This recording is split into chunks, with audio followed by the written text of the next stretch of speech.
Hello guys. Hello. यति बेला हामी जङ्गलको बाटो भएर दोस्रो डेटगाउँ महोत्सव हेर्न जाँदैछौँ। दोस्रो डेटगाउँ महोत्सव नवलपुर जिल्लाको डेटगाउँ भन्ने ठाउँमा लाग्दैछ। वडा नम्बर 20। वार्ड नम्बर 2 है। हामी त्यहाँ गएर भलिबल खेल हेर्नेछौँ। आज 11औं दिन हो है। 11औं दिनमा भलिबल खेल हेर्नेछौँ। भोलि चाहिँ फाइनल हुनेछ। आज सेमी फाइनलसम्मको खेल होला र ज्योति मगरको प्रस्तुति पनि हेर्नेछौँ त्यहाँ गएर। मसँग चाहिँ सङ्गम भाइ र गणेश छेत्री सर हुनुहुन्छ पछाडि। हामी हिँड्ने बाटो चाहिँ यस्तो छ। यताउता पुरै बाक्लो जङ्गल छ। धेरै जसो सालको रुखहरू पाइन्छ। यहाँ एकदम एक्सपर्ट बाइकरले मात्रै बाइक ओहोरदोहोर गर्छन्, अरूले चाहिँ गर्दैन खासै। हाम्रो तनहुँ जिल्लामा आजभोलि जाडोको मौसममा एकदमै ढिला घाम लाग्ने गर्दछ। आज पनि घाम लागेको 20-25 मिनट भयो बढीमा। अहिले चाहिँ 12 बजेर 49 मिनट गएको छ। त्यस्तै 12 बजेर 10-15 मिनटमा घाम लागेको थियो होला है। एकदम ढिलो घाम लाग्छ, एकदम जाडो फिल हुन्छ। आँपको सिजनमा यहाँ खान पाइन्छ हो कि होइन सङ्गम भाइ? बिहानदेखि बेलुकासम्म आँप मात्रै खाएर अगाउन पाइन्छ। आँपको प्रजाति पनि धेरै हुँदो रहेछन्।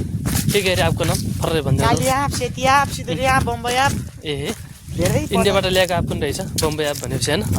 ए साथीहरू, हामी यति बेला घिरिङ गाउँपालिका वडा नम्बर 4 नयाँटार भन्ने ठाउँमा आएका छौँ। सङ्गम हजुर सर। यहाँ चाहिँ धान काटेर सकिएको छ, त्यसैले जग्गा नाङ्गै देखिएको छ।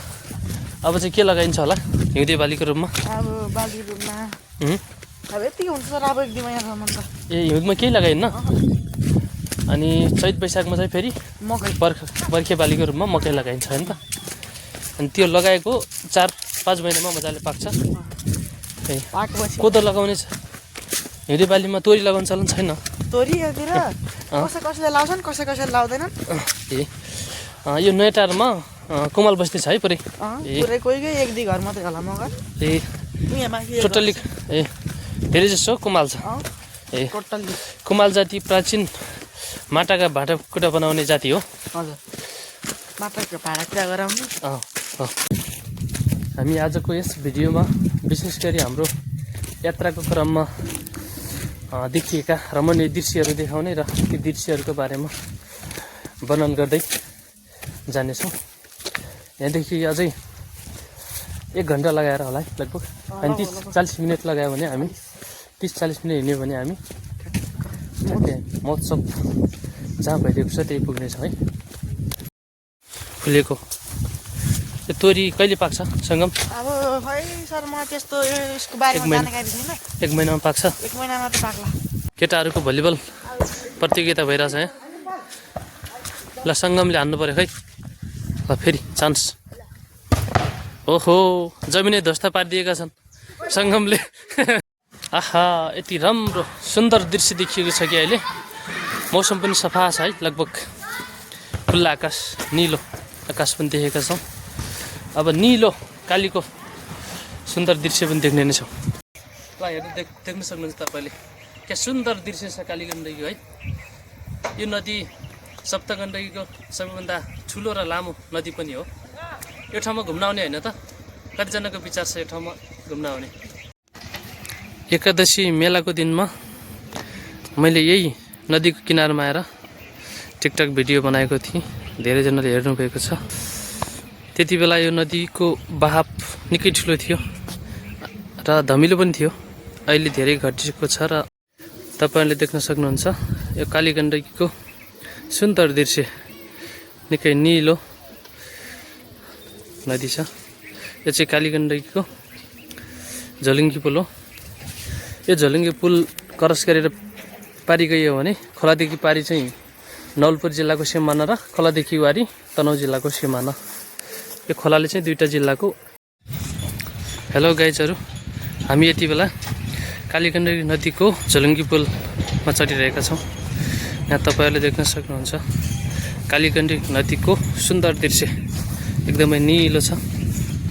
आजभोलि जाडो मौसम सुरु भएसँगै त्यो बहाव निकै घटिरहेको छ।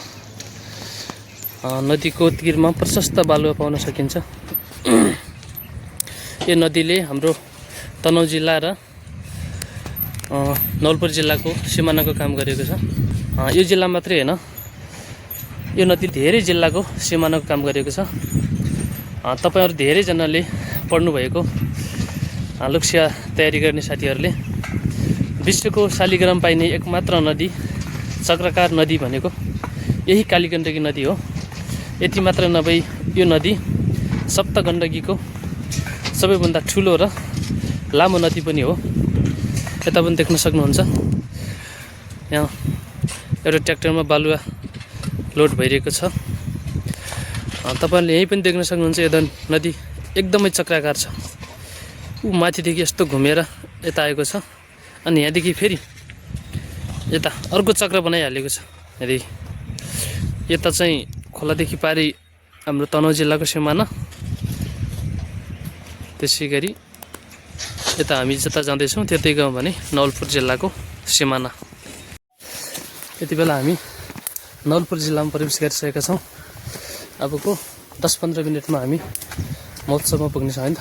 हजुर, छोटो बाटो भएर जाने है, यसो लगाएर। आहा कति दामी फुल रहेछ।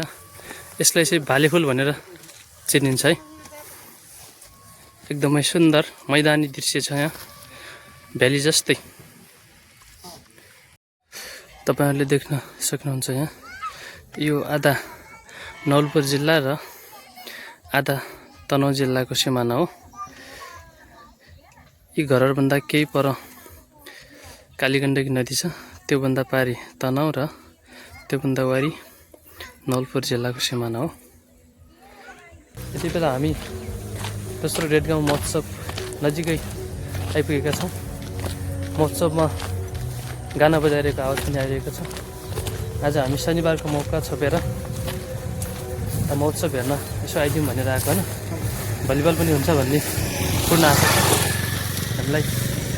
महोत्सव मेला भन्दा पनि भलिबल हेर्नलाई हामी एकदमै आतुर छौँ होइन। उत्साहित छौँ। राष्ट्रिय खेलाडीहरूको खेल हेर्नलाई हामी एकदमै इच्छुक छौँ है। त्यसैले नै आएको।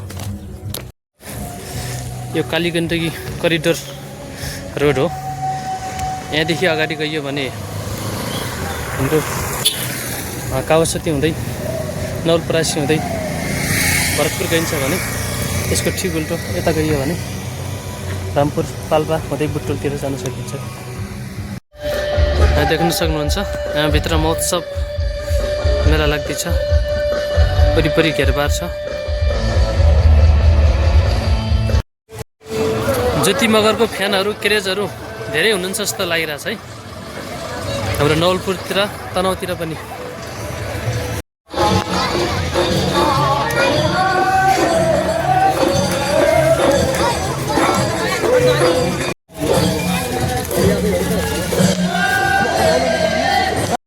विकास सर एकदम कति पटक आज 3 पटक होला हो। अस्ति सन्तला टन्नै थियो, आज थोरै रहेछ। छाङ मात्रै सन्तला देखाइदिनु हो। कहाँको सन्तला अङ्कल? हजुर, स्याङ्जाली बौदी काली तिम्रो यहीमा कसरी हो केजीको? लिनु यो सुन्तला प्रति केजी यो सानोलाई 120, हजुर ठुलो चाहिँ 150। ए ल ल ल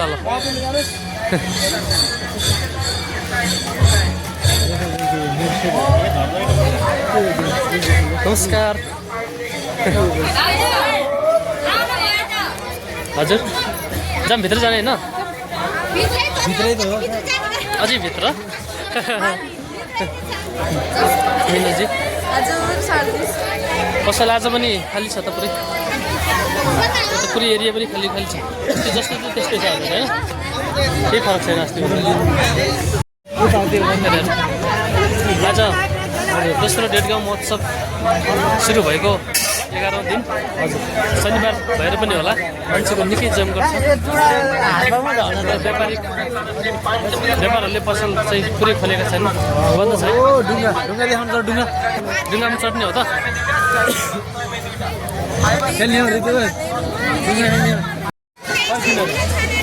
अब हामी ढुङ्गा चढ्ने तयारीमा छौँ। ऊ अगाडि हुनुहुन्छ हाम्रो विकास सरले टिकट काटेर ल्याउँदै हुनुहुन्छ अब एकैछिनपछि हामी हिँड्न चल्दैछौँ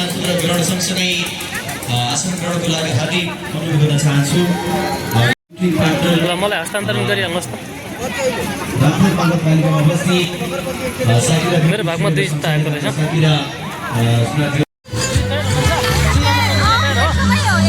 हाम्रो 5 जना के 5 4 5 जना के ल आउनु सबैजना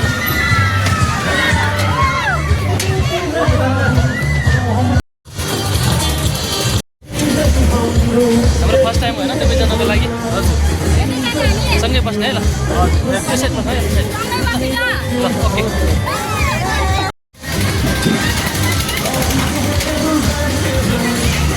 ल जाम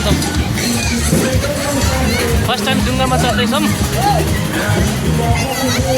माथि हामी माथि जाउँ ल ए हेर्नै पर्छ हेर्न विकासजी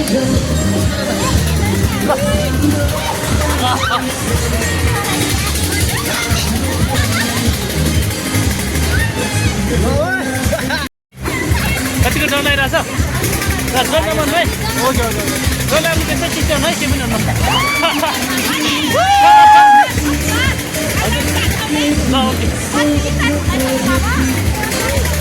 कस्तो लाग्यो विकासजी कतिको डर लाग्यो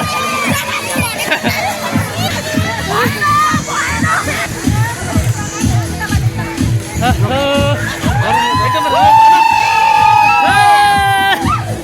ल जाउँ त बस्नु गए बेला चाहिँ एकदम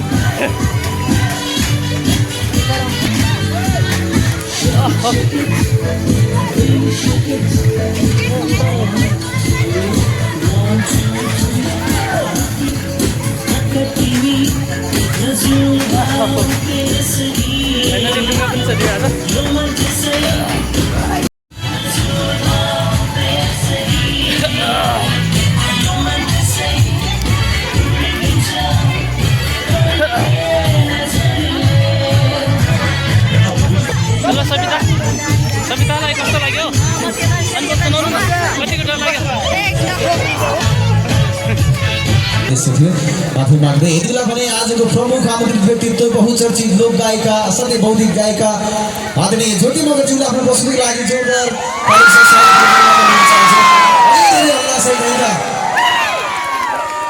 अझै एकचोटि जोरदार तालीको हल्लासँगै मलाई दिदीले अघि पनि मलाई सम्झो छैन मैले त्यति गाउन सक्दिनँ कि भन्ने जानकारी गराइसक्नु भएको छ उहाँको स्वास्थ्य लाभको कामना सँगसँगै हल्ला गरिदिनु सबैजनाले है त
कस्तो छ एकचोटि जोरदार ताली हुटिङ भाइ